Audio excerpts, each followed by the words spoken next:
Assalamu alaikum wa rahmatullahi wa barakatuhu. Barkamu da wannan lokaci. Kamar yadda ne muku alƙawarin zan dinga kawo muku abubuwan da suka shafi fassarar mafarki.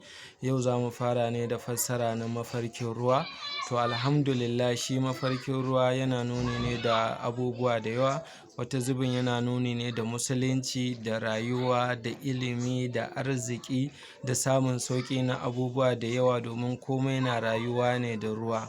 Domin Allah na faɗa mana cewa la'asqainahum ma'an ghadaqan linaftinahum fihi. Sannan wata zubin mafarkin ruwa yana nuni ne da gudan jini da yake cikin mahaifan mace. Wata zubin kuma yana nuni ne da kuɗi da mutum zai samu a rayuwansa.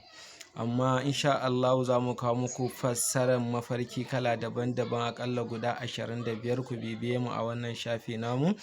Amma na farko, idan mutum ya mafarkin ya sha ruwa mai daɗi, mai garɗi a cikin baccinsa, to wannan yana nuni da idan ba shi da lafiya ana mai bishara da cewa zai samu sauƙi. Idan kuma yana cikin talauci ne, to zai sami yayewan baƙin ciki.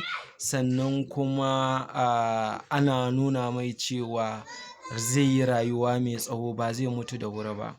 Na biyu kuma, a cikin fassarar mafarkin ruwa, idan mutum ya yi mafarkin ya sha ruwa mai daɗi, kuma kafin wannan mafarkin da ya yi bai sadu da matan shi ba, to ana nuna mai cewa lallai zai sadu da matan shi.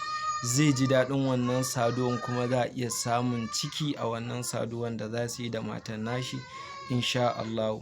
Sannan na uku kuma, idan mutum ya mafarkin in kafiri ya mafarkin ya sha ruwa, to yana